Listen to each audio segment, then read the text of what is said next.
MS study zone academy में आपका एक बार फिर से स्वागत है। हम बिहार कर्मचारी चयन आयोग के तृतीय स्नातक स्तरीय प्रतियोगिता परीक्षा के जो एग्ज़ाम है उसके जो पाठ्यक्रम है सिलेबस पर, उस पर आधारित कुछ महत्वपूर्ण टॉपिक्स जिनसे एग्ज़ाम में 100% प्रश्न पूछे जाएंगे, इस पर हम लोग चर्चा कर रहे थे। और यह आज का वीडियो नंबर 4 है, जिसके अंतर्गत हम लोग ग्रीन हाउस गैस कौन कौन से होते हैं और इनके ट्रिक्स के बारे में जानेंगे और कुछ महत्वपूर्ण आर्टिकल के विषय में हम लोग चर्चा करेंगे। तो चलते हैं आज के अपने नए टॉपिक पर।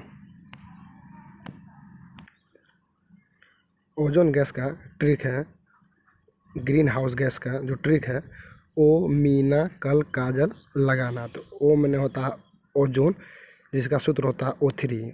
मीना में मी का अर्थ होता है मीथेन, जिसका अर्थ होता है CH4। ना का अर्थ होता है नाइट्रस ऑक्साइड N2, जिसको हास गैस भी कहा जाता है। क का मतलब होता है क्लोरोफ्लोरोकार्बन CFC। और फिर यहाँ जो क है उसका मतलब होता है कार्बन डाइऑक्साइड CO2। और जल का मतलब होता है जल वाष्प। तो एक बार फिर से देखिएगा, इसमें क्या क्या होता है। ओजोन होता है, मीथेन होता है, नाइट्रस ऑक्साइड होता है, क्लोरोफ्लोरोकार्बन होता है, कार्बन डाइऑक्साइड होता है और जलवाष्प होता है। आप लोग ये याद जरूर रखिएगा कि सल्फर डाइऑक्साइड जो है यह ग्रीन हाउस गैस नहीं है, अर्थात SO2 ग्रीन हाउस गैस नहीं है। ये ऑप्शन में बार बार दिया जाता है। और इनके अवरोही क्रम की बात करें कि सबसे ज़्यादा ग्रीन हाउस जो इफेक्ट होता है वो किसके कारण होता है, तो इसके विषय में हम लोग चर्चा करते हैं। ग्रीन हाउस गैस या ग्रीन हाउस प्रभाव में जो सबसे बड़ा योगदान है वो है जलवाष्प का। याद रखिएगा किसका योगदान है, तो जलवाष्प का।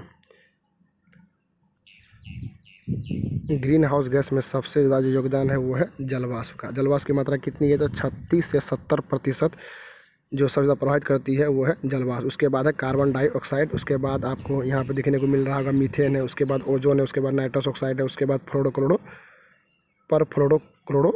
तो याद रखिए ग्रीन हाउस प्रभाव जो इफेक्ट है उसको सबसे ज़्यादा प्रभावित करती है वो है जलवाष्प। उसके बाद ही है कार्बन डाइऑक्साइड, उसके बाद है मीथेन, उसके बाद है ओजोन, उसके बाद है नाइट्रस ऑक्साइड हंसाने वाली गैस, उसके बाद है परक्लोरोकार्बन या क्लोरोफ्लोरोकार्बन। सल्फर डाइऑक्साइड गैस वायुमंडलीय प्रदूषक है। याद रखिएगा SO2 जो है वह वायुमंडल का एक प्रदूषक है।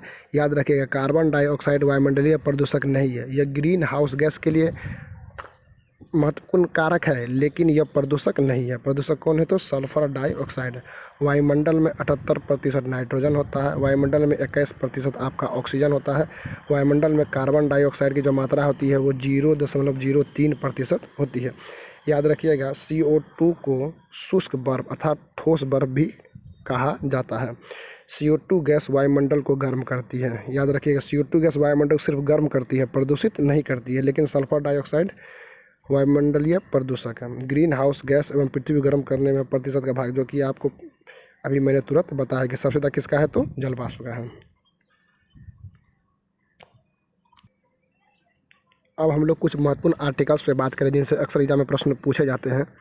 तो राष्ट्रपति, भारत में एक राष्ट्रपति के पद है, यह निर्धारित किया गया है अनुच्छेद 52 में, और उपराष्ट्रपति का निर्धारित किया गया अनुच्छेद 63 में। भारत में एक महान्यायवादी होना चाहिए, यह अनुच्छेद 76 में है। महान्यायवादी जो होता है भारत सरकार का सबसे बड़ा विधि अधिकारी होता है। संसद का गठन किया गया है 79 में। फिर से देख लीजिएगा आप लोग, राष्ट्रपति का 52 में, उपराष्ट्रपति का 63 में, महान्यायवादी का 76 में, संसद का 79 में, राज्यसभा का 80 में। याद रखिएगा राज्यसभा का 80 में और लोकसभा का 81 में। उच्चतम न्यायालय जो SC अर्थात सुप्रीम कोर्ट है, उसका जो अनुच्छेद है वो है 124 में। भारत में एक सुप्रीम कोर्ट की स्थापना की गई है। और राज्यपाल का जो बात की गई है, राज्यपाल का अनुच्छेद 153 में। इनसे अक्सर एग्जाम प्रश्न आते हैं, इसको आप लोग अच्छी तरह से याद कर लीजिएगा।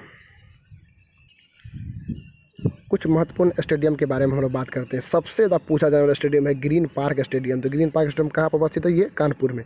चिन्ना स्वामी स्टेडियम कहाँ पे है, तो याद रखिएगा ये बेंगलुरु में है। वानखेड़े स्टेडियम कहाँ पे है, तो ये मुंबई में है। साल्ट लेक स्टेडियम कहाँ पे है, तो ये कोलकाता में है। उसके बाद सरदार पटेल या मोटेरा स्टेडियम या नरेंद्र मोदी स्टेडियम कहाँ पे है, तो ये अहमदाबाद में अवस्थित है। इसी के साथ आज के वीडियो को समाप्त करते हैं। मिलते हैं अगले वीडियो में। जय हिंद, जय भारत।